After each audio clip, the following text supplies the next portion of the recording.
ยังไม่มีความแบบว่าร้อง18 ล้านชั่วโมงอะไรเงี้ยไม่พูดขอตอนแรกอ่ะจะร้องไห้เพราะว่าแบบไม่เห็นวันที่ฟ้าสว่างเลยว่าหัวนมฉันจะเทิร์นโปรคือมันเจ็บมากแล้วไม่มีวี่แววว่ามันจะดีเลยมีความแบบรอแบบว่าเลือดซิบเบาๆที่สำคัญกลัวลูกเรียกชื่อพ่อก่อน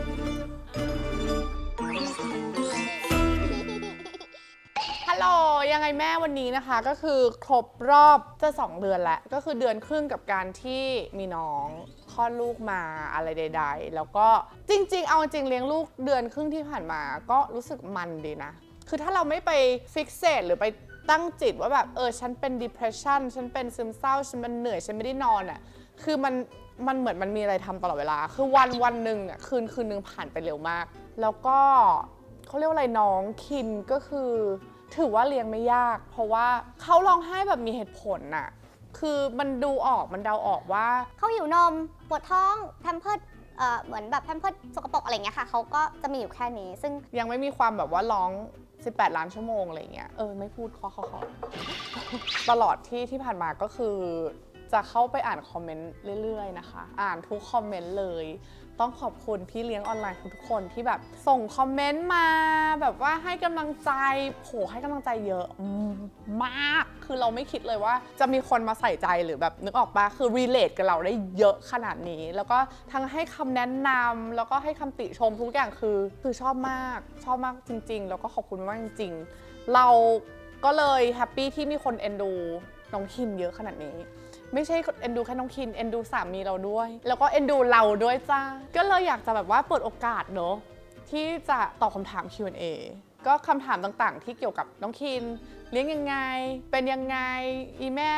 สภาพอะไรยังไงอะไรอย่างเงี้ยรับมือกับอะไรใดๆยังไงก็คือก็อยากคือเอาจริงนะตอนโพสต์ถามอะใน IG อะก็ไม่คิดว่าคนจะแบบส่งเข้ามาเราแค่รู้สึกว่าแบบใครจะมาถามอะไรเราใครเขาจะอยากรู้กลายเป็นโหเยอะมากมาจ้ะเธอตอนแรกอะจะร้องไห้เพราะว่าแบบไม่เห็นวันที่ฟ้าสว่างเลยว่าหัวนมฉันจะเทิร์นโปรคือมันแม่งเจ็บแบบ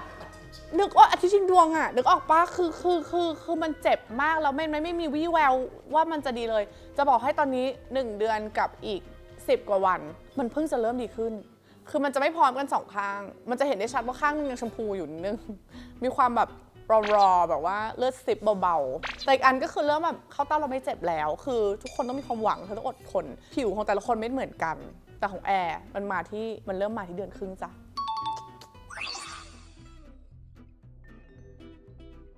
จะปั๊มทุก3 ชั่วโมงมีช่วงหนึ่งยังจับทางไม่ได้ก็คือปั๊มแบบว่าทุกครั้งที่พอน้องไม่ได้เข้าเต้าค่ะก็จะปั๊มพร้อมกับที่น้องกินนมแต่สักพักหลังๆอ่ะน้องเริ่มกินถี่เกินแล้วการที่เราปั๊มถี่เกินอ่ะมันเป็นการกระตุ้นให้นมเราอ่ะมันผลิตเยอะขึ้นมากขึ้นไปนมก็เลยจะคัดเร็วตอนนี้ก็จะปั๊มทุก3 ชั่วโมงปั๊มรอบละอย่างต่ำ20 นาทีค่ะแล้วก็ช่วงอาทิตย์ที่ผ่านมาคือทำเขาเรียกว่า power pumping คือการปั๊ม1 ชั่วโมงนะแต่คือปั๊ม20 นาทีพัก10 นาทีปั๊ม10 นาทีพัก10 นาทีแล้วก็ปั๊มอีก10 นาทีให้ครบ1 ชั่วโมงมันเป็นการหลอกร่างกายเราว่าเขาเรียกว่า cluster feeding คือว่าหลอกว่าลูกเราอ่ะมีความต้องการกินนมมากกว่าปกติร่างกายมันก็เลยจะผลิตนมมาเพิ่มทำให้นมเราเพิ่มขึ้นทำมา1 อาทิตย์รอบตี 3เพราะรอบตี 3จะเป็นเวลาที่ร่างกายเราจะหลั่งไอสารอย่าให้พูดชื่อเลยเพราะว่าเดี๋ยวพูดมั่ว ชื่อสารอันเนี้ยซึ่งมันจะเป็นการผลิตน้ำนมตี 2 ถึง 6 โมงเช้าจะเป็นช่วงเวลาที่น้ำนมจะเยอะที่สุดผลิตเยอะที่สุดก็เลยต้องทำ power pumping ในช่วงนั้นก็คือตี 3ก็จะลุกขึ้นมา power pumping จนถึงตี 4 7 วันเต็มๆแล้วน้ำนมตอนนี้ก็เลยมากขึ้นแล้วบำรุงก็คือจะมีทานเลซิตินเนี่ยเป็นซัพพลีเมนต์ที่ทำให้นมไม่ตันช่วยให้ท่อไม่ตันเพราะว่าจริงๆเขาห้ามกินพวกแป้งพวกเดรี่พวกของทอดมันจะทำให้นมตันซึ่งเรากินคุกกี้กับบราวนี่ฉ่ำกับเค้กฉ่ เพราะว่ามันเหมือนติดน้ำตาลตั้งแต่ตอนท้องอะไรอย่างเงี้ยค่ะก็เลยกลัวนมตันเพราะตันตั้งแต่ที่โรงพยาบาลก็เลยกินอันนี้แล้วก็มีตัวเขาเรียกว่า Liquid Go คือมันจะเป็นช่วยแบบผลิตน้ำนมยี่ห้อ Legendary คือดีมากแล้วก็มีตัวคือไม่ชอบกินน้ำคือกินน้ำหัวปลีกับน้ำอินทผลัมได้แต่มันจะมีอีกตัวหนึ่งเป็นยี่ห้อเป็นเหมือนเป็นชงดื่มมันก็จะเป็นส่วนผสมของหัวปลีกับอินทผลัมด้วยเป็นหวานเป็นน้ำแบบคงกินก็จะกินวันละแบบ3 แก้วอะไรอย่างเงี้ยค่ะแล้วกินน้ำขิงร้อนๆอุ่นๆก่อนปั๊มนมมันก็จะทำให้ร่างกายอุ่นแล้วก็ผลิตน้ำนมมากขึ้นก็กินโปรตีนเยอะน้องกินนมแม่100%แฮปปี้มากคือภูมิใจมากว่าเรามีน้ำนมผลิตให้น้องกินตอนนี้ก็ยังพยายามทำสต็อกให้ได้1 ปีแต่ที่ตั้งเป้าไว้ก็คือจะปั๊มนมจนถึง6 เดือนอย่างต่ำแล้วก็หลังจากนั้นก็จะทำให้ดีที่สุดคือจะทำสต็อกให้เยอะที่สุดว่า6 เดือนแล้วลูกจะได้กินถึง1 ขวบไหมอะไรอย่างเงี้ยขวดนมจะบอกเลยว่าที่มีหลายยี่ห้อมากๆแล้วน้องจริงๆใช้แค่ยี่ห้อเดียวขวดนมบางขวดอะเราซื้อมาอย่างละขวดพอมาลองก่อนหรืออย่างละขวดก็ได้หรือว่าอันไหนที่ค่อนข้างชัวร์ก็ซื้อมาสัก2 ขวดค่ะเพราะว่าจริงๆแล้วน้องแต่ละคนเขาจะชอบไม่เหมือนกันอย่างเช่นบางยี่ห้อเขาบอกว่าจุกเนี้ยมันทำให้เหมือนจุกนมแม่เป๊ะเลยแบบมิมิกให้เป๊ะเลยแต่กลายเป็นลูกเราไม่ชอบลูกเราชอบแบบหัวนมขวดเบสิกธรรมดาอะไรอย่างเงี้ยค่ะก็คือซื้อมาลองก่อนว่าแล้วเขาชอบอันไหนค่อยไปซื้อเพิ่มเครื่องปั๊มนมตอนนี้มีหลายเครื่องมากๆแล้วแต่ว่าสภาพของนมของเราอ่ะมันเป็นยังไงก็คือถ้าต้องการแบบเกลี้ยงเต้าสุดๆดูดแรงๆเป็นพวกหัวนมเทิร์นโปรแล้วแนะนำ Attitude Mum Galaxy 3ก็คือเลิศมากดูดแรงแล้วแบบวูดน้ำนมออกไปเลยนะคะสำหรับใครที่หรือเพิ่งคลอดมาก็จะชอบใช้ Blue Star สีชมพู Magic X มั้งไม่แน่ใจ Prime X อะไรสักอย่างนะสีชมพูดีมากนุ่มมากเกลี้ยงเต้าเหมือนกันนะคะแล้วก็ถนอมนมสุดๆนะคะแล้วก็มีเฮนิมก็ดีมากๆก็ก่อนนอนเสียงเบามีไฟด้วยก็จะดูดแบบว่านุ่มๆเป็นฟิลนุ่มๆชื่อน้องอาคินแปลว่าพระอาทิตย์คือจริงๆชอบชื่อว่าคินแต่อยากได้ชื่อจริงกับชื่อเล่นให้มันคล้องจองกันหรือว่าชื่อเดียวกันไปเลยก็เลยรู้สึกว่าคินเราชอบชื่อคินน่ารักดีแล้วอาคินแปลว่าพระอาทิตย์มันก็เรียกง่ายไปเมืองนอกทุกชาติก็แบบนึกออกปะคือไม่งงอ่ะไม่ใช่ชื่อที่แบบยากอะไรแล้วก็บวกเลขดีค่ะพ่อเขาไปนั่งบวกเลขมา ได้นอนแต่เมื่อคืนไม่ได้นอนน้อยมากๆก็คือได้รอบละมากสุดก็คือ2 ชั่วโมงค่ะก็คือถ้าทั้งคืนก็มี2 ชั่วโมงก็รวมกัน6 ชั่วโมงอะก็คือถือว่าไม่แย่ถ้าได้นอนนะคะไม่ได้นอนเพราะว่าอยากทำการเลี้ยงดูแบบว่าฟิลฝรั่งก็คือน้องจะนอนกับพี่เนธพี่เลี้ยงนะคะข้างบนแล้วก็พ่อแม่นอนชั้น2แต่เดี๋ยวพอครบ6 เดือนหรือ4 เดือนหรือ6 เดือนเนี่ยเราจะทำการ sleep train ก็คือจริงๆก็เริ่มแล้วแหละก็คือให้พี่เนธไปนอนห้องอื่นเลยให้เขานอนคนเดียวได้ minimal ใช่ปะ baby love it ก็จะมีแบบผ้าแบบออร์แกนิกสีขาวครีมเขียวโทนอะไรอย่างเงี้ยก็ดีอยู่ค่ะผ้าดีด้วยที่จุ๊บนมฮักก้าจะเป็นที่จุ๊บนมซิลิโคนมันกรวยอย่างเงี้ยแล้วเวลาเราเข้าเต้าด้านหนึ่งนมอีกข้างหนึ่งก็จะไหลแล้วเราก็ยังต้องเก็บน้ำนมนั้นเราก็จุ๊บคือเราก็บีบแล้วเราก็จุ๊บไว้อีกเต้าหนึ่งแล้วมันก็จะดูดน้ำนมออกไปพร้อมกันซึ่งบางครั้งถ้าน้องไม่ได้เข้าเต้าหรืออะไรก็คือจุ๊บไว้2 ข้างบางคนใช้แทนที่ปั๊มนมได้เลย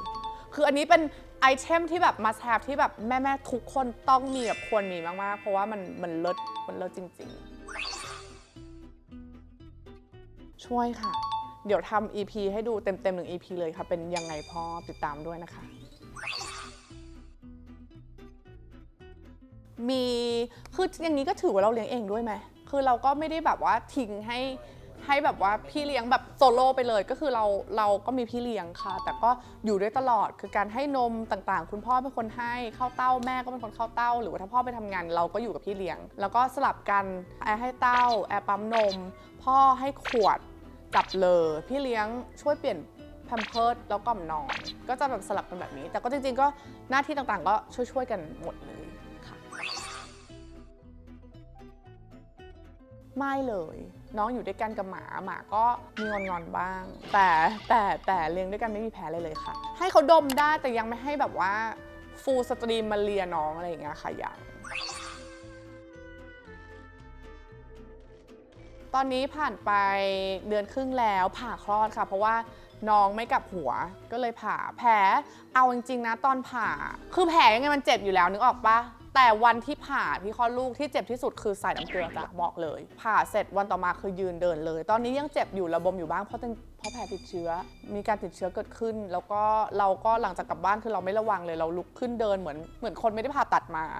ก็ยังมีระบมอยู่บ้างค่ะแต่ก็ไม่ได้แย่กินทุกอย่างกินฉ่ำแล้วก็มีความสุข enjoy eating เรากินแค่แคลเซียมกับบำรุงเลือดแล้วก็ตอนต้นๆก็จะมีแบบไก่ตุ๋นยาจีนบ้างอะไรแบบนี้กินไข่กินโปรตีนเยอะๆจอยอ่ะกลางคืนก่อนนอนก็จะกินคุกกี้ลิเดียคืนละ1 ชิ้นคือจริงๆแล้วอ่ะคือแล้วแต่ทุกคนนะเพราะว่าหมอแต่ละคนเขาก็คือให้เชื่อฟังหมอดีกว่าแต่คือหมอเราไม่ได้ห้ามไงเขาก็บอกว่ากินได้คือแค่เลือกร้านที่มันดีๆร้านที่มันสะอาดไม่ทำให้ท้องเสียเท่านั้นเองอะไรอย่างเงี้ยค่ะก็บินไปกินที่ญี่ปุ่นค่ะเวอร์ปะ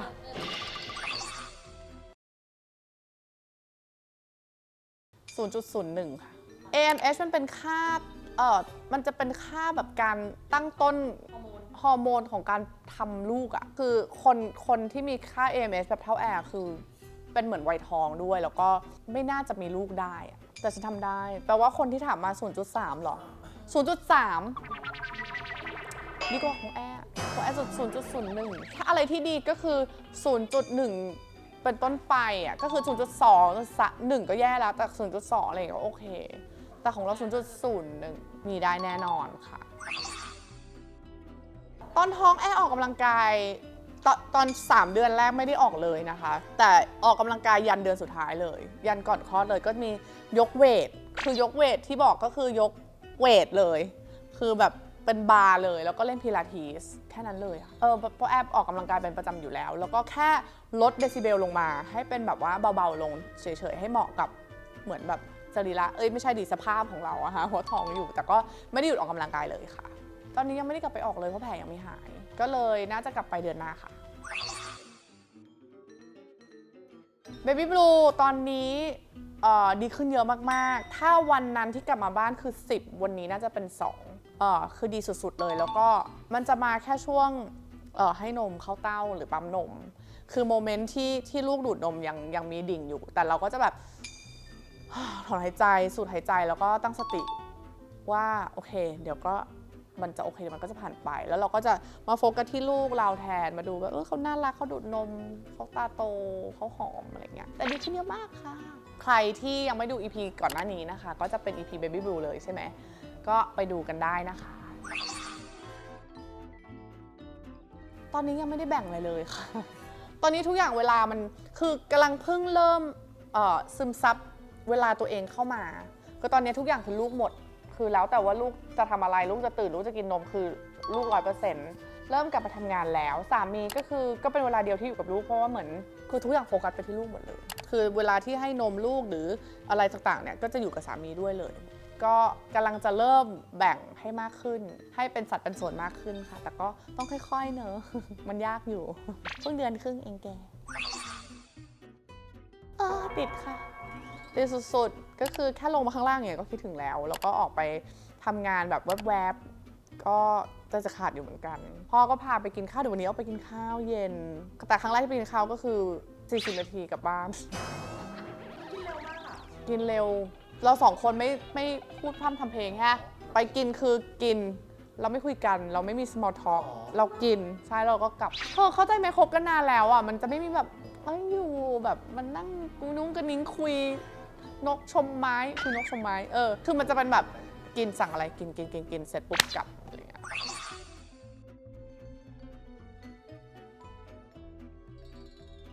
ทุกอย่าง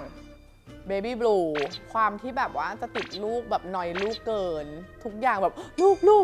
ย่างงี้ฉันเคยแซวคนอื่นมาเยอะมากแบบมึงแม่งเขาตัวทุกอย่างไม่เคยคิดว่าตัวเองจะนมเยอะขนาดนี้คือมันไม่ได้เยอะขนาดนั้นทุกคนแต่แค่ก็เยอะพอที่แบบจะมีให้ลูกกินเหลือเฟือ คือแต่คนจะดูแล้วแบบอุ้ยไม่เห็นเยอะเลยฉันเยอะกว่านี้อีกอะไรเงี้ยคือมันไม่ได้เยอะขนาดนั้นแต่มันก็มีไม่ได้คิดว่าตัวเองจะมีนมด้วยซ้ำไปนะคะทุกอย่างเลยอ่ะอยากนอนกับลูกอยากอยู่กับลูกตลอดอยากให้ลูกแบบคือทุกอย่างที่เราวางไว้ก่อนหน้าเนี่ยบอกว่าจะไม่ทำก็คือเป็นหมดเลยทุกวันคือทุกวันนี้คือแบบถ้าวันหนึ่งลูกโตขึ้นแล้วเขาเกิดอะไรขึ้นมาฉันจะทำยังไงแล้วถ้าเกิดวันนี้ฉันออกจากบ้านแต่แบบแบนอุ้มลูกอยู่แล้วทำลูกตกจะทำยังไงแล้วถ้าเกิดว่าคืนนี้ลูกนอนอยู่แล้วลูกพลิกคว่ำแล้วมีอะไรมาปิดหน้าลูกแล้วลูกเป็นอะไรมาจะทำยังไงแล้วคือคิดแบบทุกอย่างนอยโซนอยสุดๆทุกอย่างตอนนี้100%แล้วก็แบบถ้าเกิดว่าเราก็นอยเลยป่ะนอยหมาตอนนี้กลัวหมาไม่รักกลัวหมาน้อยใจทุกอย่างคือนอยแบบนอยแดกอะกลัวลูกรักพี่เนกมากกว่าอะที่สำคัญกลัวลูกเรียกชื่อพ่อก่อนนี่คือเป็นสิ่งที่ไม่คิดว่าฉันจะคิดขนาดนี้นะคือเราไม่ได้มายขนาดนั้นหรอกแต่แบบเราก็รู้ว่าถ้าเกิดว่าเขาป้ามาหรือเขาดีเราก็น่าจะมีแบบลูกเรียกชื่อใครก่อนได้มาลุยตอนนี้แข่งกันอยู่ฟังลูกบอกว่าโอ้จิ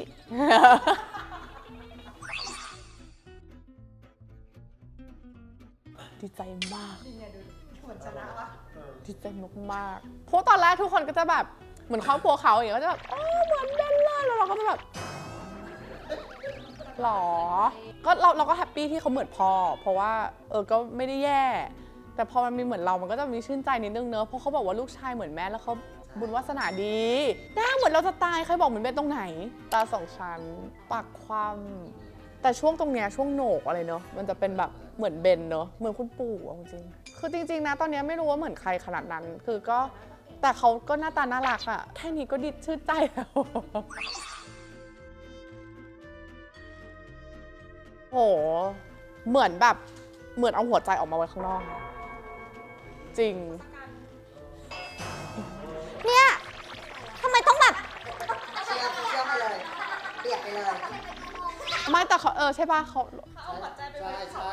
ใช่เขาถอดออกมาหัวใจทศกัณฐ์ไงเขาหวงรู้สึกเลยว่าหัวใจมันอยู่ออกแบบอะไรนะ my heart is out of my chest is right here อย่างนั้นเลยความรู้สึกนั้นเลยนำเน่าสุดๆแต่มันเป็นอย่างนั้นจริงๆเคยฟังคนพูดอย่างเงี้ยเป็นแบบหล่อเวอร์มากนึกออกป่ะแบบหล่อขนาดนั้นเลยหล่ออะไรเงี้ยแบบจริงขนาดนั้นเลยมึงอย่างงี้เลยมึงดีค่ะวันนี้เลิศทำไมอะพอดูมาแล้วเอาให้ตอบว่าไงอะอุ้ยทำไมหรอเมื่อเกิดวันเดียวทำไมอย่างเงี้ยหรอแล้ววันนี้หรอวันนี้ดีดูมาแล้วคลอดลูกวันเดียวกันลงวันเดียวกันคือปาวลีน้องเปาคือหมอคนเดียวกันโรงพยาบาลเดียวกันวันเดียวกันแล้วก็หลังจาก1 ชั่วโมงคืออยู่เขาจะมีห้องพักฟื้นก่อนกลับไปในห้องคนไข้ใช่ปะห้องฟื้นคือก็รออยู่สักพักก็เขาก็เข็นเปาออกมาอยู่เตียงตรงข้ามกันพอเข็นไปมาโอเคไปเจอกันนะน้องเปาห่างกัน1 ชั่วโมงกับน้องแสนดีน่ารักเชียช่วงแรกเกิดนะคะก็จะให้ความสำคัญนะคะกับผิวของเบบีมากๆเพราะด้วยความที่ภูมิเขายังไม่แข็งแรงนะคะจริงๆแล้วเนี่ยเด็กนะคะตั้งแต่แรกเกิดจนกระทั่ง2 ขวบเนี่ยเกราะป้องกันผิวเนี่ยเขายังไม่สมบูรณ์มันก็เลยจะเกิดการระคายเคืองได้ง่ายเราก็เลยต้องหาผลิตภัณฑ์นะคะที่มาช่วยเสริมสร้างเกราะป้องกันผิวเขาเพื่อเพิ่มความชุ่มชื้นนะคะแล้วทำให้ผิวเนี่ยอิ่มน้ำเพื่อให้ผิวของเบบีเนี่ยแข็งแรงขึ้นแล้วสิ่งที่เลือกนะคะให้น้องคิมนี่ค่ะ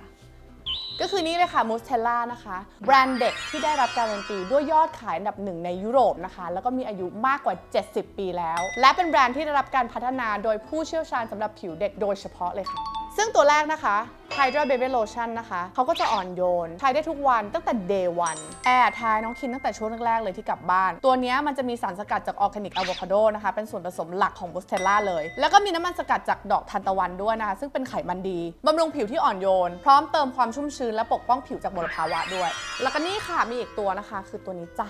Mustela Gentle Cleansing Gel นะคะเป็นเจลอาบน้ำนะคะซึ่งใช้ได้ตั้งแต่หน้าตัวผมหัวจดเท้าเลยนะคะตัวเดียวจบเลยนะคะซึ่งตัวนี้นะคะก็มีสารสกัดหลักจากออร์แกนิกอะโวคาโดเหมือนกันนะคะแล้วก็วิตามินอ e ีนะคะซึ่งช่วยปลอบประโลมผิวค่ะอาบแล้วนะคะยังช่วยเพิ่มความชุ่มชื้นและลดอาการตึงของผิวทารกด้วยค่ะ ถ้าผิวเบบีนะคะเขาคงความชุ่มชื้นได้นะคะก็จะทำให้ผิวเขาแข็งแรง แล้วก็ลดการแพ้แล้วก็ระคายเคืองต่างๆที่ตามมาค่ะ2ตัวนี้นะคะใช้คู่กันเนี่ยดีมากๆเลยเพราะมันเป็นของใช้พื้นฐานของเบบีซึ่งอยากแนะนำมากๆเลยใช้ตั้งแต่ day 1เลยค่ะเพราะทั้ง2ตัวนี้นะคะช่วยทั้งเรื่องเสริมเกราะป้องกันผิวแล้วก็เพิ่มความชุ่มชื้นให้กับเบบีของคุณค่ะและที่สำคัญนะคะ Mustela Product เนี่ยใช้วัตถุดิบสกัดจากธรรมชาติและทุกชิ้นก็คือ 0% สารเคมีที่ก่อให้เกิดการแพ้ผ่านการทดสอบโดยผู้เชี่ยวชาญกว่า 450 ครั้งในการวิจัยและพัฒนาสินค้ามั่นใจได้เลยนะคะว่าปลอดภัยต่อผิวของทารกนะคะเบบีของเราเนี่ยก็จะนุ่มหน้าหอมหน้ากอดแบบนี้จ้าขอบพระคุณที่เลี้ยงออนไลน์ทุกๆคนนะคะที่ส่งคอมเมนต์เข้ามาแล้วก็คำถามเข้ามาด้วยนะคะหลังจากนี้ต่อไปก็คือยังคอมเมนต์มาได้เรื่อยๆคือมีอะไรแบบก็มาแชร์ประสบการณ์กันเพราะว่าแอร์ก็ใหม่มากๆแล้วก็เป็นคอมมูนิตี้ยังไงแม่เล็กๆอะไรแบบนี้ชอบมากๆเลยนะคะแล้วก็อีพีหน้าคุณพ่อมาจะเป็นยังไงพ่อนะคะก็ฝากติดตามด้วยนะคะอย่าลืมกดไลค์กดแชร์กด subscribe ด้วยนะคะอีกนิดนึงเราจะถึงแสนแล้วทุกคน